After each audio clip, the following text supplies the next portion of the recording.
Quand on se lance en tant que freelance dans la photo, dans la vidéo ou bien tout autre métier en auto-entrepreneur, on n'est pas forcément armé pour faire face à toutes les situations. Moi-même, j'ai commis pas mal d'erreurs depuis que j'ai commencé. Alors comment se comporter lorsqu'on a affaire à un client, comment préparer un tournage, comment se protéger également, comment tout anticiper d'une manière générale. Tu l'as compris, le but de cette vidéo, c'est de parler de tout ça, comment éviter certaines erreurs que personnellement j'ai pu faire par le passé, que certains de mes collègues ont pu faire également et que je vois autour de moi encore aujourd'hui. Donc installe-toi confortablement, on va rester ensemble pendant une petite dizaine de minutes. Cette vidéo, tu peux la consommer en mode podcast pendant que tu fais de la retouche photo, du montage, pendant ton sport, pendant, la vaisselle, peu importe. Alors déjà, on va reprendre quelques bases. Je pars du principe que tu as déjà créé ou alors tu envisages de créer ton auto-entreprise. En général, c'est le statut qu'on choisit lorsqu'on démarre une activité. Alors je vais pas te donner de conseils sur comment créer ton auto-entreprise, ça je te laisserai faire de ton côté. Moi, cette vidéo elle est plus faite pour t'apporter des conseils quant à la gestion de cette entreprise.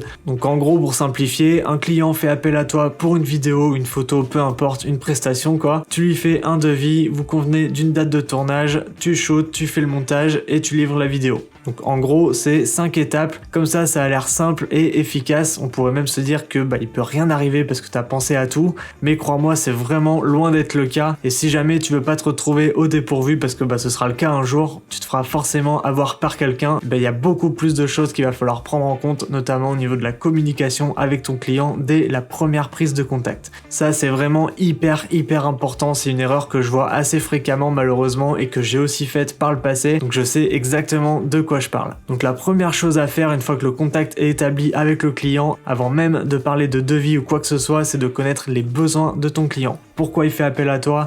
Qu'est-ce qu'il attend de toi? Est-ce que toi tu es en capacité aussi ou en mesure de pouvoir faire cette prestation? Est-ce qu'il a besoin d'une vidéo pour son site internet, pour ses réseaux sociaux? Renseigne-toi au maximum sur tous les supports de diffusion, tout ce dont ton client a besoin. Un exemple tout bête, si jamais il te demande de filmer une vidéo et que vous convenez pas du ratio de la vidéo, donc soit en horizontal ou en vertical, tu filmes tout en horizontal et au final c'est en vertical qu'il a voulu. Est-ce que tu seras capable de lui délivrer cette vidéo? Donc tu l'as compris, mets les choses au clair par écrit dès le départ. Tous ces aspects-là, il faut vraiment les prendre en compte. Durée approximative de la vidéo, durée de tournage, durée de montage, quel est le matériel qui va être utilisé, la livraison du projet final sera combien de temps après le tournage, combien d'allers-retours aussi tu vas pouvoir faire sur le montage. Moi, en général, au-delà de 2 allers-retours, je facture les allers-retours supplémentaires. Qu'en est-il aussi des droits d'utilisation de la vidéo? Tout ça, il faut vraiment le mentionner par écrit dès le départ. Moi, je me suis fait avoir déjà plusieurs fois au départ, donc fais un contrat, c'est vraiment la meilleure forme de protection. Aussi bien pour toi mais également pour le client, ça montre aussi qu'il peut faire confiance également et ça lui garantit un résultat. Alors pendant toute cette vidéo, je vais prendre comme exemple le cas de la vidéo parce que c'est ce que je connais le mieux, c'est ce que je fais au quotidien. Donc lors de la mise en place du projet vidéo, est-ce qu'il y a un fil conducteur précis, une narration, une voix off, est-ce qu'il faut mettre en place une interview? Si c'est le cas, ça va être du boulot en plus, donc il va falloir bosser sur le son, travailler l'éclairage, c'est-à-dire utiliser du matériel adapté, prendre du temps aussi en plus pour l'installation et le tournage. Pour ce qui est du son aussi, tu peux également définir avec le client là où les musiques que tu vas pouvoir utiliser pendant le montage. Du coup, le moment est tout trouvé. Moi, j'en profite pour te conseiller une plateforme qui s'appelle Artlist. C'est ce que j'utilise quasiment quotidiennement depuis 4 ans. Honnêtement, je ne sais pas combien de musiques j'ai pu télécharger sur ce site, mais vraiment un paquet. J'utilise ça depuis des années. Tous les projets sur lesquels je travaille, j'utilise des sons qui proviennent d'Artlist. Ils ont une bibliothèque de musique et d'effets sonores qui est absolument gigantesque. Et en plus de ça, récemment ils ont fusionné avec une autre plateforme qui s'appelle Motion Array, ce qui fait que si jamais tu prends un abonnement Artlist Max, tu auras aussi accès à du stock footage, des milliers de templates et de motion VFX. Sinon l'abonnement est déjà très complet comme ça. Franchement, c'est un vrai couteau suisse pour tout créateur. Je vois pas comment s'en passer tellement c'est complet et pratique. Et en plus de ça, crois-moi, c'est très vite rentabilisé. Il suffit de 1 ou 2 projets pour rentabiliser ton abonnement annuel. Donc si jamais c'est quelque chose qui peut t'intéresser pour ton business, tu peux profiter de 2 mois offerts lors de ta souscription en passant par le premier lien qui se trouve dans la description. Alors du coup, ce que je fais en général lorsque j'ai pris connaissance du projet par mon client,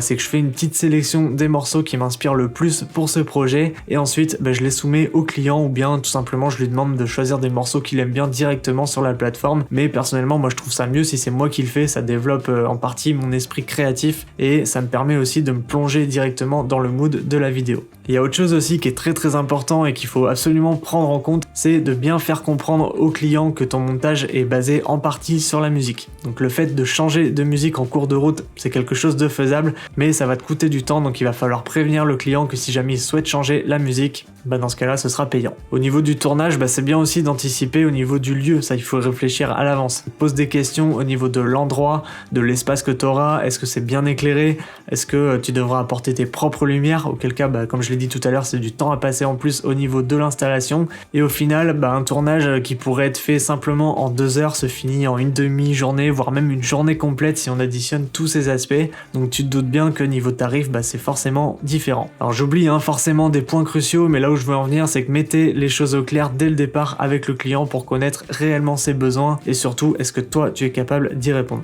Ça, c'est primordial parce que ça va déterminer le matériel que tu vas devoir utiliser, investir si jamais t'en as pas, et forcément, ça, c'est quelque chose qui va rentrer en compte dans ton devis. Donc le fait de faire ça, ça te soulagera forcément d'une charge mentale de ouf, parce que si tu te retrouves le jour du tournage et que tu dois réfléchir à tous ces aspects-là, en plus de faire tes plans, en plus de gérer le client en direct, tu peux être sûr que la vidéo finale, elle sera pas folle, parce qu'il y aura eu aucune préparation en amont et tu seras pas concentré sur l'unique chose qui compte lors du tournage, c'est faire tes plans. En plus de ça, c'est tout bête, mais pour moi c'est naturel, le fait de t'impliquer dans le projet avant le tournage, ça montre ton professionnalisme, et lui, le client, il a pas à penser à tout ça. S'il fait appel à toi, c'est pour que toi tu y penses. Il verra que t'es carré, que t'es professionnel, l'expérience qu'il aura connue avec toi sera forcément que du positif et il pourra te recommander aussi par la suite. Donc juste ça, le simple fait de savoir ce que veut réellement ton client te permettra de préparer ton tournage dans les meilleures conditions. Et n'hésite pas à poser le maximum de questions, il vaut mieux répéter 2 fois la même chose et en être sûr plutôt que de rien dire du tout. Le conseil suivant que je peux te donner justement, c'est préparer ton tournage au maximum.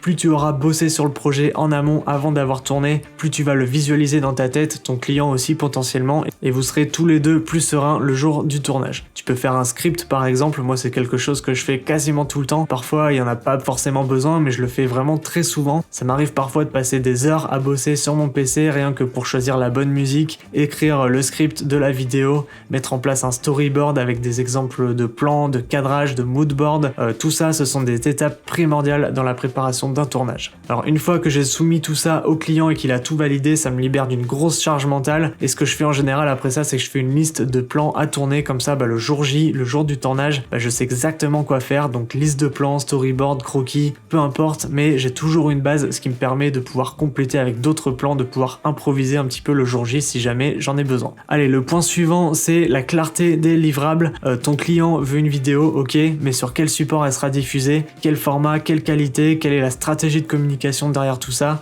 Faire une belle vidéo, c'est très bien, mais si jamais elle est vue par les employés de la boîte et les amis, y a pas forcément grand intérêt. Pour moi, une vidéo, c'est fait pour être vue, donc il faut réfléchir aux stratégies à mettre en place afin de la rendre accessible au plus grand nombre. Donc assure-toi de connaître absolument tous les besoins de ton client pour pas être pris au dépourvu à ce niveau-là. Si jamais ton client il a aucune idée de tout ça, de la stratégie à adopter sur la communication, très souvent c'est le cas, tu peux prendre les devants et être clair aussi sur les services que tu proposes, et ces conseils-là, ils seront très précieux pour ton client, donc ça également il va falloir le facturer. Souvent, on imagine qu'un vidéaste c'est une personne qui va prendre sa caméra, filmer des plans, faire un montage, envoyer au client et après s'en occupe plus. Mais tu l'as compris, c'est beaucoup plus que ça, il y a aussi tout cet aspect stratégie, conseil et marketing qui rentre en compte. Sois clair aussi sur les délais de livraison, le format, le type de fichier que tu vas envoyer au client, quel mode d'envoi, le nombre de révisions incluses dans ton tarif, ça j'en ai parlé tout à l'heure. Au tout départ, ça m'est déjà arrivé de faire des projets, de ne pas avoir mentionné le nombre de versions à envoyer au client, ce qui fait que le client en a clairement abusé. Je me suis retrouvé avec une V7, une V8, une V9 à envoyer, ça m'a fait perdre énormément de temps, j'ai appris de cette erreur. Maintenant pas plus de 2 versions, donc j'envoie une V1, j'ai un retour du client, j'envoie une V2 avec les corrections, deuxième retour, très souvent la version finale c'est la V2 grâce à tout le travail de pré-prod qui est mis en place en amont. Mais il y a aussi beaucoup de clients relous, crois-moi tu vas les avoir, qui veulent profiter de la situation et aller jusqu'à la V7, V8, V9. C'est des clients qui savent pas forcément rassembler tous les points à modifier dans un seul mail, donc ça moi je leur dis dès le départ. Maintenant au-delà d'une V2, je facture chaque retour à hauteur de 20% de la somme globale. En général quand le client il a pris connaissance de ça, il va faire l'effort d'être clair dans sa manière de communiquer par la suite. Et enfin, dernier point, on va parler un petit peu d'argent. Demande un acompte avant de commencer à bosser sur le projet. Moi je t'avoue, je le fais pas toujours, ça dépend de la structure à qui j'ai affaire et de la somme engagée aussi. Lorsqu'il s'agit d'entreprises du secteur privé, je le fais, mais pour ce qui est des administrations, tout ce qui est du service public, c'est un peu plus compliqué que ça prend énormément de temps. Donc en général, ils font un bon de commande et moi ça me suffit, j'ai jamais eu de soucis de paiement jusque là. C'est quand même relativement carré même si ça prend un petit peu de temps. Pour ce qui est de l'acompte, le pourcentage, bah ça va dépendre vraiment en fonction des personnes, hein. Il y en a qui demandent un acompte de 30%, d'autres qui demandent 50%, j'en vois aussi qui divisent en 3, donc 30% à la signature, 30% au tournage et les 40% restants à la livraison. Le pourcentage varie forcément, hein, c'est pas toujours pareil. Moi en dessous d'une certaine somme, bah, je demande pas d'acompte, mais lorsqu'on dépasse les 4 ou 5 chiffres, en général je le fais et je demande 50% de la somme au moment de la signature du devis. Sans ça, je ne commence pas à travailler sur le projet. Alors je sais que beaucoup de personnes ont des modes de fonctionnement différents, il n'y a pas forcément de règles précises à suivre dans la législation, dans la loi, mais juste trouve ce qu'il te semble plus juste et applique-le. Allez, on approche de la fin. Dernier petit tips, si jamais tu as une auto-entreprise, il va falloir penser à l'URSSAF. Alors au départ, tu peux bénéficier de l'ACRE, donc ça c'est une exonération de cotisation qui est valable pendant 1 an, mais suite à ça, tu vas devoir verser environ un quart en gros de ce que tu gagnes aux impôts. Donc admettons sur un projet de 1000 euros, il y a environ 250 euros qui part. Moi le truc que je fais maintenant depuis pas mal de temps, c'est une astuce qu'on m'a donnée et qui véritablement porte ses fruits, c'est que chaque somme perçue, je la divise en 3. Je garde un tiers pour mon compte perso, pour mes dépenses quotidiennes on va dire, un tiers sur mon compte pro pour l'URSSAF et ça me fait une petite marge de sécurité en plus et l'autre tiers restant je le mets de côté sur un autre compte. Donc sur ce même projet à 1000 euros je garde environ 333 euros sur mon compte perso, 333 euros pour l'URSSAF, donc ça me permet d'avoir un petit peu moins d'une centaine d'euros de trésorerie sur mon compte et les derniers 333 euros vont de côté. Donc ça forcément chacun gère son argent comme il le souhaite, mais moi ça fonctionne très bien comme ça depuis quelques temps. J'ai suffisamment de projets pour pouvoir me dégager un salaire correct en faisant ça et en même temps pouvoir mettre de côté ou bien me servir aussi de cet argent pour investir dans du matériel. Bon voilà, j'espère que cette vidéo t'a plu. Forcément il y a pas mal d'aspects que j'ai pas abordés. Je compte sur toi aussi pour compléter cette vidéo dans les commentaires. Je suis sûr que tu as fait face à pas mal de situations un peu insolites ou alors tu as d'autres conseils à apporter tout simplement. En tout cas n'hésite pas à aider la communauté, je t'en remercie d'avance et moi je te dis à tout de suite dans cette nouvelle vidéo là qui s'affiche juste là. Allez, à toutes.